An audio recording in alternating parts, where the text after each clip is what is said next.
अरविंद, महर्षि अरविंद ने एक बात कही थी। उन्होंने कहा था इस युग का सबसे बड़ा पुण्य है राष्ट्रवाद, राष्ट्र का उन्नयन सबसे बड़ा पुण्य है और सबसे बड़ा पाप है राष्ट्र के साथ विश्वासघात। याद करना, विपक्ष आज जिस भूमिका में है कांग्रेस के नेतृत्व में, ये राष्ट्र के साथ विश्वासघात कर रहे हैं, ये देश के साथ विश्वासघात कर रहे हैं। भारत की उभरती हुई ताकत को ये लोग पचा नहीं पा रहे हैं। इनको ये बुरा लगता है कि मोदी जी ने गरीबों को मकान कैसे दे दिए। इनको बुरा लगता है मोदी जी ने गरीबों को शौचालय कैसे दे दिया है। इनको बुरा लगता है मोदी जी ने गरीबों को रसोई गैस के कनेक्शन कैसे दे दिए हैं। इनको बुरा लगता है कि मोदी जी ने गरीबों को रसोई गैस के कनेक्शन कैसे दे दिए हैं, विद्युत के कनेक्शन कैसे दे दिए हैं, हर गरीब को 5 लाख रुपए की स्वास्थ्य बीमा का कवर कैसे दे दिया है। और इन सब को बुरा लगता है कि बिना भेदभाव के हर किसान को प्रधानमंत्री किसान सम्मान निधि में 6,000 रुपए सालाना देने की व्यवस्था मोदी जी ने कैसे कर दिया है। क्योंकि एक तरफ किसानों का सम्मान हो रहा और दूसरी तरफ 2004 से 2014 के बीच में लाखों किसानों ने आत्महत्या की थी। ये कांग्रेस का पाप था। किसान पलायन करने के लिए मजबूर हो रहा था, आत्महत्या करने के लिए मजबूर हो रहा था। लेकिन आज किसान सम्मान के साथ अपनी आय को दुगना ही नहीं कई गुना बढ़ाने की दिशा में पूरे प्रयत्न के साथ आगे बढ़ रहा है, अपने प्रसाद का परिचय दे रहा है और सरकारें उनको सहयोग कर रही हैं। कहीं प्रधानमंत्री किसान सम्मान निधि है, कहीं प्रधानमंत्री कृषि सिंचाई योजना है, कहीं प्रधानमंत्री किसान सम्मान निधि है और कहीं पर किसानों के लिए आने वाली उनके आय उत्पादन का 1.5 गुना, लागत का 1.5 गुना दाम देने की तैयारी और उसको मजबूती के साथ लागू करने की कार्रवाई। नौजवानों के लिए बन रही योजना, प्रधानमंत्री स्टैंडअप की योजना हो, स्टार्टअप की योजना हो या फिर मेक इन इंडिया के माध्यम से उन्हें स्वावलंबन और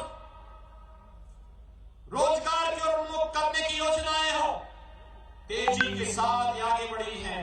नौजवान खुशहाली की ओर आगे बढ़ा है। प्रधानमंत्री मुद्रा की योजना करोड़ों नौजवानों को अपना स्टार्टअप तैयार करने, अपना स्वयं का स्वरोजगार सृजित करने की दिशा में अग्रसर हुआ है।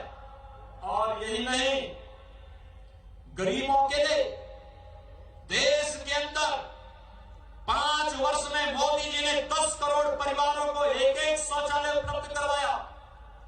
8 करोड़ गरीबों को निःशुल्क उज्ज्वला योजना में रसोई गैस का कनेक्शन दे दिया।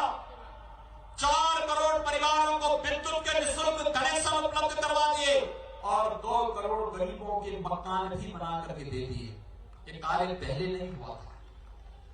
यानी आज विपक्ष को ये जो भ्रम पैदा कर रहा है, तो भ्रम इस बात को लेकर पैदा कर रहा है क्योंकि उन्हें भय है और भय वैसे ही भय है जैसे पाकिस्तान के अंदर इमरान खान को भय होता है। भाइयों बहनों, याद करिए 2008 में जब मुंबई पे आतंकी हमला हुआ था, तब जनता का जनादेश, देश का जनादेश कहता था पाकिस्तान पर हमला करो। लेकिन तब कांग्रेस नेतृत्व की सरकार थी, कहती थी पाकिस्तान के पास एटम बम है। एटम बम से डर गए थे। और आज जब प्रधानमंत्री मोदी जी के नेतृत्व में भारत की सेना ने सर्जिकल स्ट्राइक करके पाक अधिकृत कश्मीर के अंदर और पाकिस्तान के अंदर आतंकी कैंपों को नष्ट किया, तो इमरान खान दुनिया के अंदर चिल्लाता हुआ दिखाई दिया कि भारत पाकिस्तान पे हमला कर सकता है। यानी पहले भारत की सरकार उल्टी बोलती थी कि पाकिस्तान में एटम बम है और आज पाकिस्तान चिल्ला के बोल रहा है कि भारत पाकिस्तान पे हमला कर सकता है, पाकिस्तान को बचाओ। ये है भारत की नई ताकत, ये है न्यू इंडिया। और इस न्यू इंडिया के लिए ही, जिसे बनाने के लिए, एक भारत और श्रेष्ठ भारत बनाने के लिए आज जब प्रधानमंत्री मोदी जी के नेतृत्व में तेजी के साथ कार्य प्रारंभ हुआ है, भाइयों बहनों, उसी में बाधा पैदा करने के लिए विपक्ष के द्वारा एक भ्रम पैदा किया जा रहा है। हर व्यक्ति जानता है ये नागरिकता कानून नागरिकता देने का कानून है, लेने का नहीं है। हमें नागरिकता देनी है। 31 दिसंबर 2014 के पहले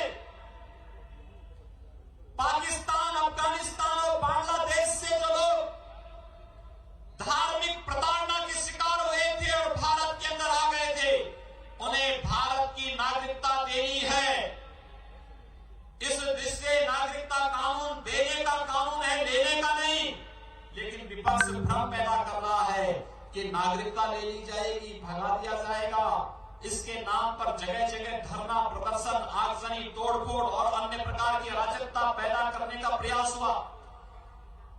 19 और 20 को दिसंबर में उत्तर प्रदेश के अंदर भी आगजनी करने का प्रयास हुआ और हमने तो तय किया कि लोकतांत्रिक तरीके से धरने प्रदर्शन होंगे, अनुमति लेकर के कोई आपत्ति नहीं। लेकिन कानून को हाथ में लेकर के सार्वजनिक संपत्ति को कोई नुकसान पहुंचाएगा तो सार्वजनिक संपत्ति की भरपाई भी हम उन्हीं से करवाएंगे। और भाइयों बहनों, हम लोगों ने सख्ती के साथ प्रदेश के अंदर इसको लागू किया। आपने देखा होगा आज लोग चेक लेकर के आ रहे हैं कि साहब गलती हो गई है, अब गलती हो गई है, अब उनका ये स्वीकारोक्ति और आपत्तिजनक है। कांग्रेस, सपा, बसपा या विपक्षी दलों को बोलना चाहिए कि आखिर सीमी के साथ उनके संबंध क्या है। सीमी जैसे प्रतिबंधित संगठनों, पीएफआई जैसे समाज विरोधी गतिविधियों में लिप्त तत्वों की भूमिका को नजरअंदाज करके इनका समर्थन करना, भारत विरोधी नारा लगाने वाले तत्वों के साथ समर्थन में खड़ा होना, एक कांग्रेस, समाजवादी पार्टी और विपक्षी दलों के वास्तविक चरित्र को भी सामने ला रहा है। और आज यही अपील करने के लिए हम लोग आए हैं। ये नागरिकता कानून भाइयों बहनों देने का कानून है, नागरिकता कानून है, देने का कानून। किसी जाति, किसी मत, किसी मजहब, किसी क्षेत्र और किसी भाषा का विरोधी भी नहीं है। लेकिन इसको कैसे, इस कानून को किस तरीके से तोड़ मरोड़ करके प्रस्तुत करने का प्रयास किया जा रहा है। और भाइयों बहनों, यही कहने के लिए आज हम सब आपके बीच उपस्थित हुए हैं कि इस नागरिकता कानून की आड़ में गुमराह करके कैसे देश विरोधी गतिविधियों को, समाज विरोधी गतिविधियों को, अराजक गतिविधियों को प्रेरित और प्रोत्साहित करने का प्रयास किया जा रहा है। और इन सब से सचेत होने के लिए समाज के प्रबुद्ध जनों के और प्रत्येक भारत माता के प्रत्येक सपूत का दायित्व बनता है। हम कांग्रेस, सपा और अन्य विपक्षी दलों के इन षड्यंत्रों में कतई न आने पाए, किसी को भी गुमराह न होने दें। हर एक व्यक्ति को इस बारे में गारंटी दें। किस गारंटी? हमने मकान की गारंटी दी, किसी की जाति, किसी का मत और किसी का मजहब नहीं पूछा। हमने शौचालय दिए, किसी की जाति, किसी का मत और किसी का मजहब नहीं पूछा। रसोई गैस के कनेक्शन दिए, किसी की जाति, किसी का मत और किसी का मजहब नहीं पूछा। आयुष्मान भारत में 5 लाख रुपए की सहायता हर वर्ष देने की व्यवस्था की, किसी की जाति, किसी का मत, किसी का क्षेत्र और किसी की भाषा नहीं देखी। लेकिन इस सब के बावजूद अगर गुमराह करने का प्रयास हो रहा है तो भाइयों बहनों सचेत किए जाने की आवश्यकता है। ये केवल भारतीय जनता पार्टी के खिलाफ नहीं, इस देश के खिलाफ एक षड्यंत्र करने का कुत्सित प्रयास हो रहा है। और ये देश के खिलाफ षड्यंत्र करने वाले लोगों के खिलाफ आम जनमानस को जागरूक किए जाने की आवश्यकता है। और उसी जागरूकता के क्रम में आज हम सब केंद्रीय और प्रदेश सरकार के प्रतिनिधि और संगठन के पदाधिकारी आप सबके बीच में आए हैं। ये हर एक कार्यकर्ता का दायित्व बनता है, हर एक नागरिक का दायित्व बनता है कि हम सब आम जन के बीच में जाकर के उन्हें इसके बारे में सचेत करें, जागरूक करें। 26 नवंबर को संविधान दिवस के अवसर पर आदरणीय प्रधानमंत्री जी ने बाबा साहब भीमराव अम्बेडकर जी के प्रति अपनी श्रद्धांजलि इसी शब्दों के साथ व्यक्त की थी कि अपने संवैधानिक अधिकारों की बात तो की, अपने संवैधानिक कर्तव्यों की चर्चा आखिर क्यों नहीं की। आखिर इस देश में, ये देश का संविधान अगर हमें फंडामेंटल राइट देता है तो फंडामेंटल ड्यूटीज के प्रति भी हमें जागरूक करने के लिए हमेशा प्रेरित करता है। हम अपने दायित्वों का भी निर्वहन करें। ये फंडामेंटल ड्यूटीज हमारी क्या हो सकती है? इस देश के प्रति हमारी संवैधानिक दायित्व क्या बनते हैं? यही दायित्व है कि अगर कहीं पर देश और समाज के प्रति कोई षड्यंत्र हो रहे हैं, हम मौन बने हुए नहीं रह सकते, मूक नहीं बने रह सकते।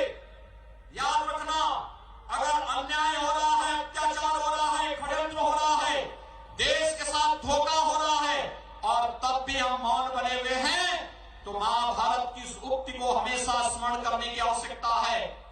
जब द्रौपदी का चीरहरण हो रहा था और द्रौपदी के चीरहरण के दृश्य के समय सभी लोग सभा में बैठे हुए थे, बड़े बड़े धनुर्धर थे, बड़े बड़े ज्ञानी थे, ये सभी मौन बने हुए थे और मौन बनकर के चीरहरण के दृश्य को देखते हुए वहां पर इन लोगों के द्वारा लगातार इस दृश्य को देख करके लोग मौन बने हुए थे।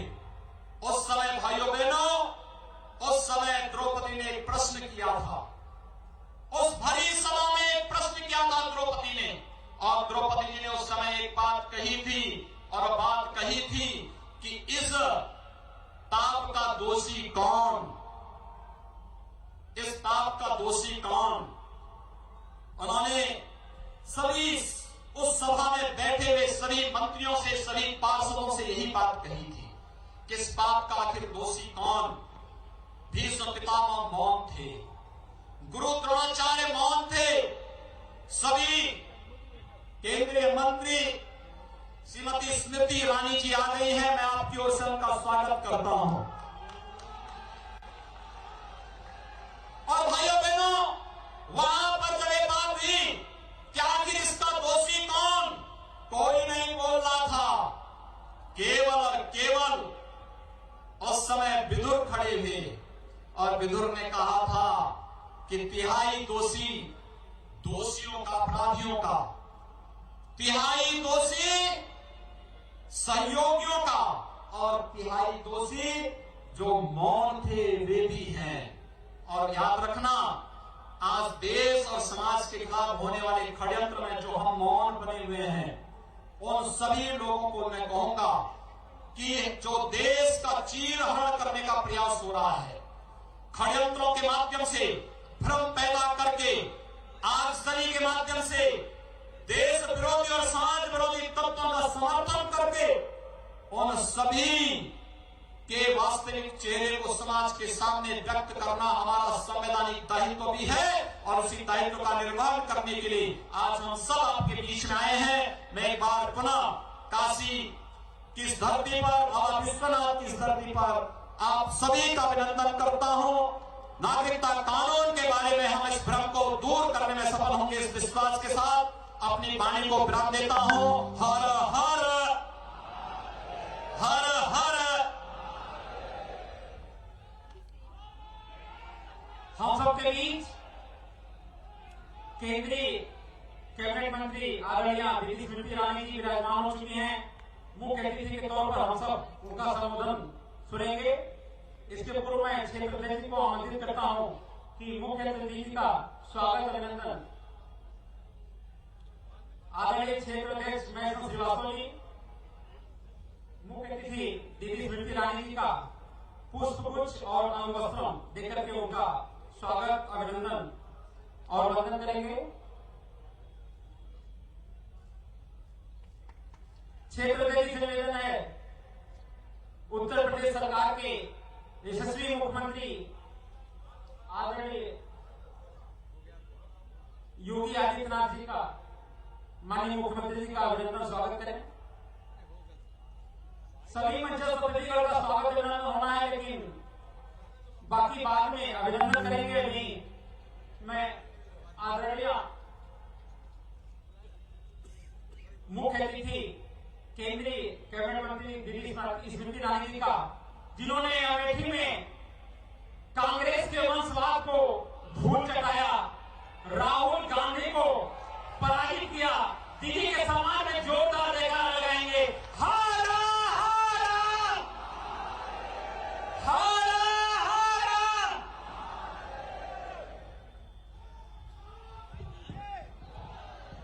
महादेव का स्मरण कर,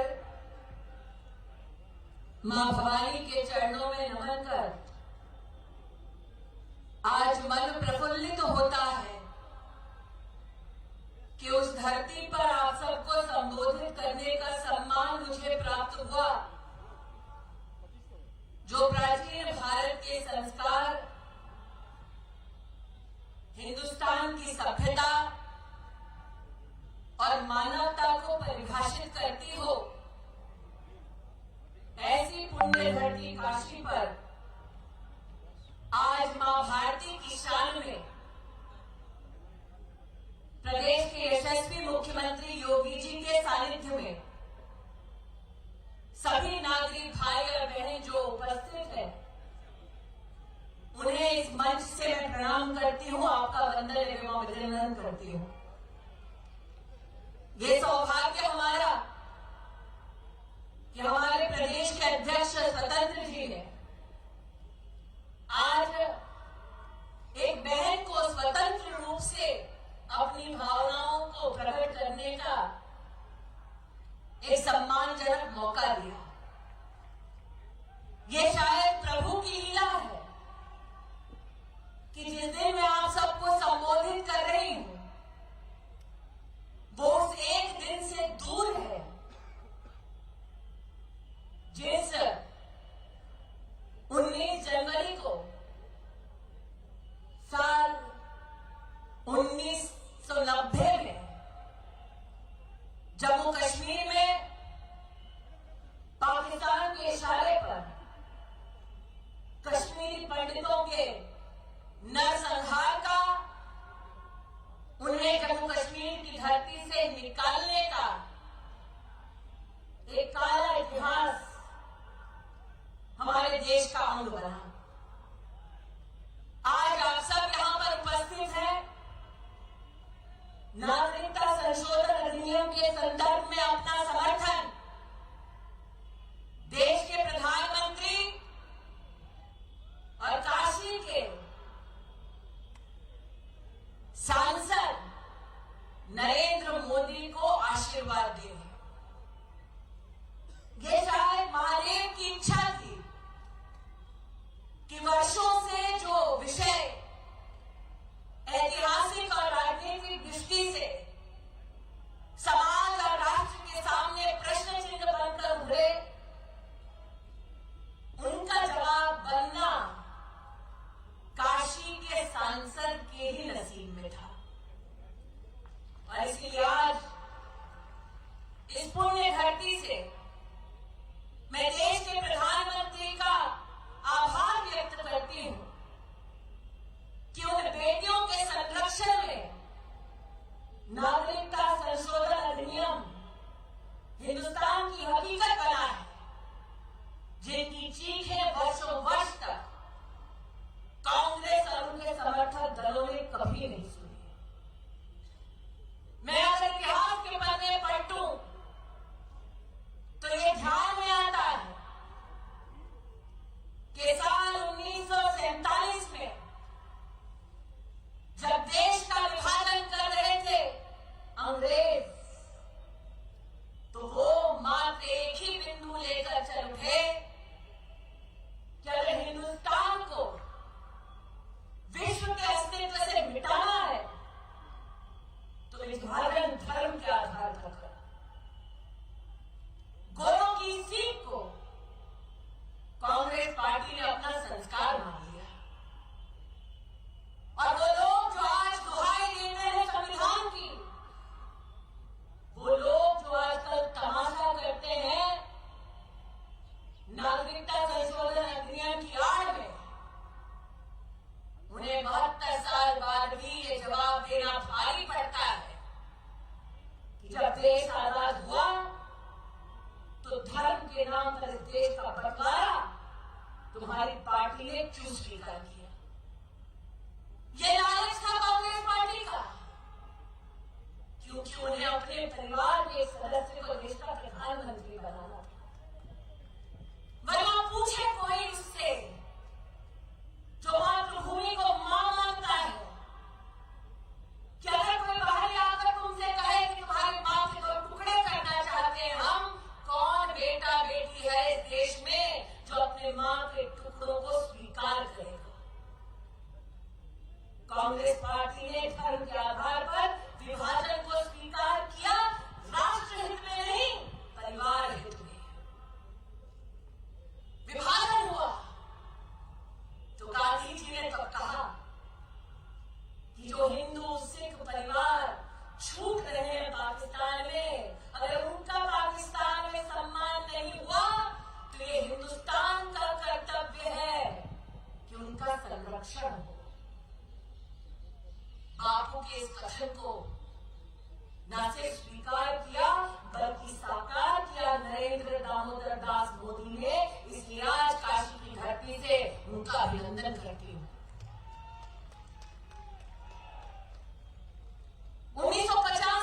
बढ़ते घटते उनकी संख्या 3% रह गई और कांग्रेस के कान पर जू तक नहीं गई।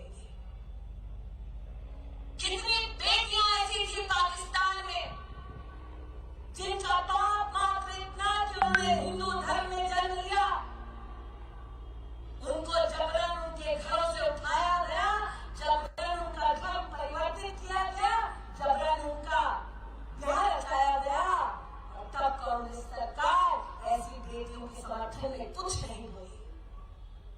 कितने सिख परिवार ऐसे हैं जिनकी बेटियों का बलात्कार किया गया, जबरन उनका धर्म परिवर्तन किया गया और कांग्रेस पार्टी कुछ नहीं हुई। ये तो भाजपा के कार्यकर्ता जानते हैं कि कांग्रेस पार्टी में हिंदू और सिख विरोधी आत्माएं बसी हुई हैं, लेकिन ये नहीं जानते थे कि कांग्रेस पार्टी ईसाइयों के भी विरोध में खड़ी हो जाएगी। पाकिस्तान में ईसाइयों के धर्म के मंदिरों में बम से विस्फोट किया गया। सोनिया गांधी जी तब नहीं रोई, मात्र तब रोई जब बाटला हाउस में आतंकवादी को मारा गया।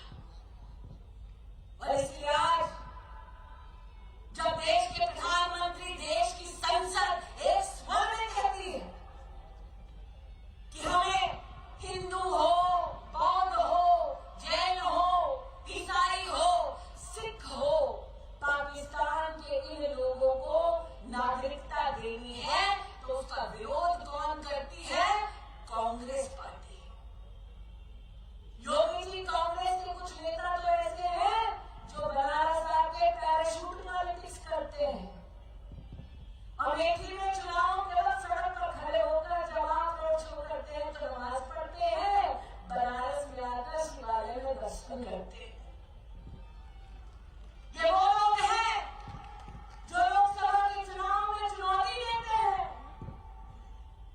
हम भी चुनाव लड़े बनारस से, और जब जनता कहती है लड़के दिखाओ तो दबे पांव भाग जाते हैं। ये वो लोग हैं जिन्होंने सीएए के नारे के अंतर्गत अपराधी तत्वों को उत्तर प्रदेश की धरती पर प्रोत्साहित किया। ये वो लोग हैं जो उनकी पीठ थपथपाने गए, जिन्होंने उत्तर प्रदेश की पुलिस पर पत्थर मारे। आज उनसे पूछना चाहती हूं, पाकिस्तान क्या इतना प्यारा है कि तुम अपने देश की पुलिस पर पत्थर मारो? पाकिस्तान क्या तुमको इतना प्यारा है कि जो देश के टैक्स पेयर से बसें खरीदे जाए उन बसों को तुम जलाओ? पाकिस्तान क्या कांग्रेस को इतना प्यारा है कि जो ट्रेन देशवासियों की मेहनत की कमाई से बनाई जाए उस ट्रेन को तुम तोड़ो फोड़ो मात्र इसलिए क्योंकि मोदी बेसहाराओं का सहारा बना? लेकिन कांग्रेस का ये संस्कार सा बन गया। मुझे इस बात का अचंभा नहीं कि अपराधी तत्वों के साथ कांग्रेस जाकर खड़ी हुई है। आप सबने देखा हाल ही में महाराष्ट्र में उन्हीं के सहयोगी ने एमपी संजय राउत ने कहा कि कांग्रेस के नेता तो एक जमाने में बंबई के कुख्यात स्मगलर से मिला करते थे। ये वो कांग्रेस पार्टी है जिसने इमरजेंसी के कारण अटल बिहारी वाजपेयी को कारावास में बंद किया, चौधरी चरण सिंह को कारावास में बंद किया, जेपी को कारावास में बंद किया और मुंबई में स्मगलर करीम लाला को खुले में छोड़ दिया। ये वो कांग्रेस पार्टी है। और दूसरे बोल इनके राजनीतिक संस्कार का एक परम अंग बन चुका है। जो आते हैं पर्यटक के नाते बनारस में अपनी राजनीति करना, उनसे पूछना चाहती हूँ कि साल 2004 में अटल बिहारी वाजपेयी जी की सरकार ने उन हिंदुओं को नागरिकता देने का कानून पारित किया था जो 1965 और 71 के युद्ध के बाद गुजरात और राजस्थान में बसना चाहते थे। तब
संदर्भ में हमारे मुख्यमंत्री ने कड़ी कार्रवाई की है और आज उत्तर प्रदेश की जनता की ओर से मैं उनका हार्दिक अभिनंदन करना चाहती हूँ।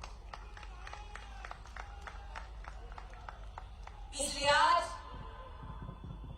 आप सब जो यहाँ उपस्थित हुए हैं उनसे मेरा सविनय निवेदन है कि कांग्रेस के दुष्प्रचार में, कांग्रेस की राजनीतिक करतूतों में जो भ्रम फैलाने का दुस्साहस कांग्रेस पार्टी कर रही है, उस भ्रम को तोड़ने में और सच को उजागर करने में आप भारतीय जनता पार्टी के कार्यकर्ताओं के संग जुड़े, संविधान और राष्ट्र हित में नागरिकता संशोधन अधिनियम के संदर्भ में घर घर जाकर राष्ट्रीय एकता का और मानवता का संदेश देने में हमारी मदद करें। आज जब काशी आए हूं तो मालवीय जी का स्मरण करना काशी का एक संस्कार है। धन्य है हम सब कि देश की राजनीति में भले ही वर्षों वर्ष कांग्रेस पार्टी ने मालवीय जी को अनदेखा कर दिया, लेकिन बनारस के सांसद के भाग्य में था कि भारत रत्न से उनको सुशोभित करके बनारस के राष्ट्र की उन्होंने गरिमा बढ़ाई। एक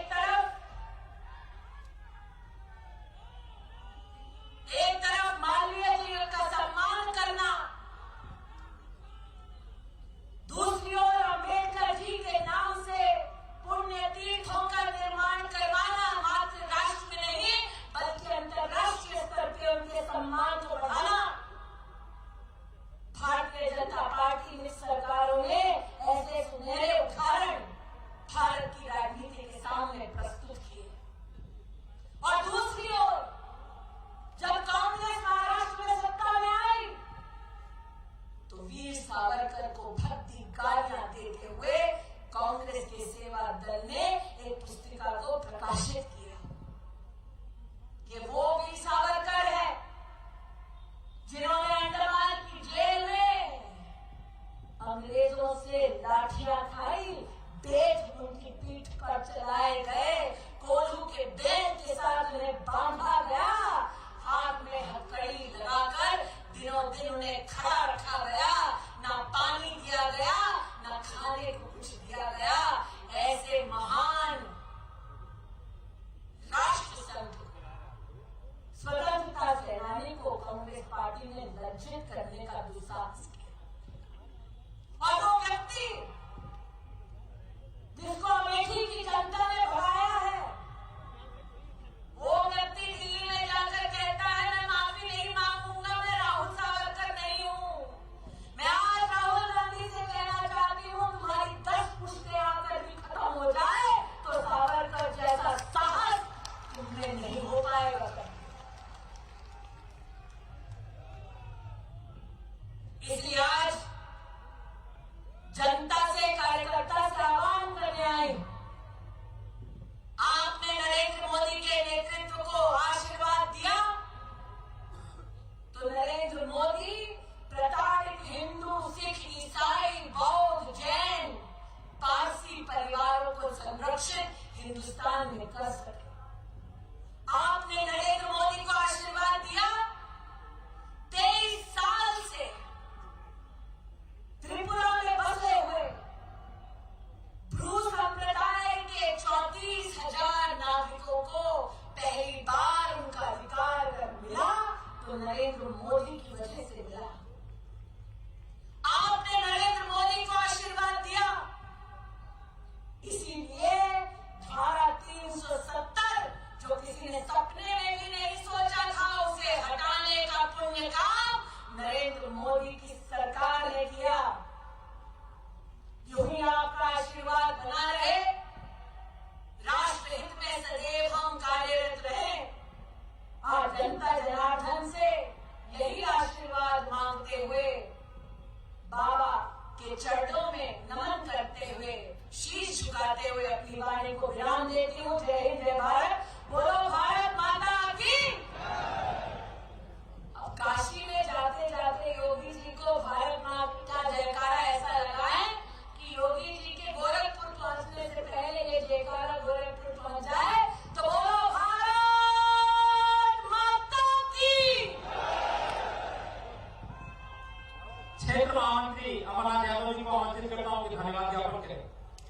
सौभाग्य समाप्त